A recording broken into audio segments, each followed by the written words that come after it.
Je vous remercie d'avoir ici à Rabat bâti les fondations du football de demain. Ce n'est que le début d'un gigantesque chantier ouvert depuis 2 jours et qui va continuer pour construire un mouvement nouveau autour de notre football. Tout le monde s'est accordé à dire que notre manière, comme d'habitude, les polémiques, il faut qu'on les arrête maintenant. Travaillons, allons analyser la situation et aller de l'avant. Ça part tout d'abord du cadre général.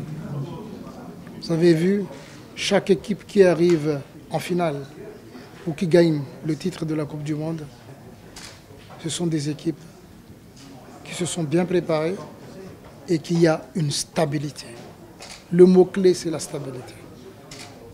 Toutes ces équipes-là, au moins, ils ont des entraîneurs ou les joueurs depuis plusieurs années, pour ne pas dire qu'ils sont partis de la base même des équipes nationales des catégories d'âge inférieures, pour que le noyau remonte jusqu'au bout.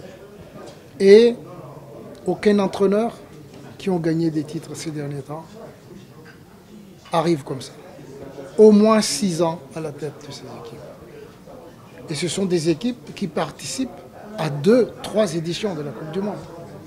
Ce qui n'est pas le cas dans notre continent. Et surtout, essayons de stabiliser les fédérations aussi. Parce que tout passe par là.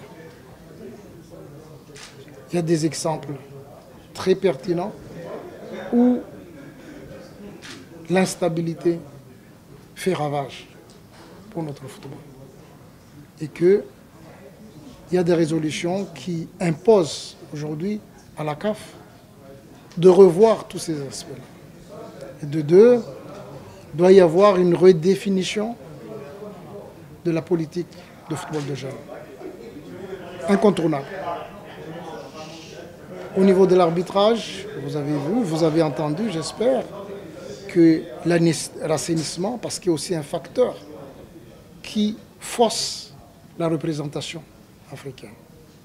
Et l'assainissement a déjà commencé. Vous avez entendu que la commission de discipline de la CAF, en toute indépendance, a fait une investigation et a prononcé des sanctions sévères. Et ça va continuer en ce sens-là. Donc, et surtout, essayer de convaincre nos autorités politiques d'investir sur les stades, sur les terrains de jeu.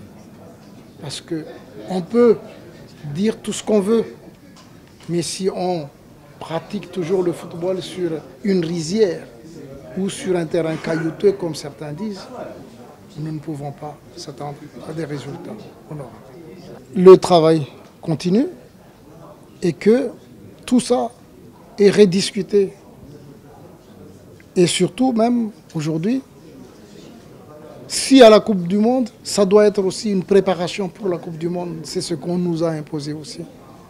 Et que si à la Coupe du Monde, on utilise le VAR, et dans la préparation, il faut qu'on l'utilise aussi. C'est une obligation. Donc vous avez, le standard augmente toujours dans l'organisation de la CAN. Et c'est une interpellation vis-à-vis de nous, les politiques, au niveau de la Confédération africaine de football, de revoir.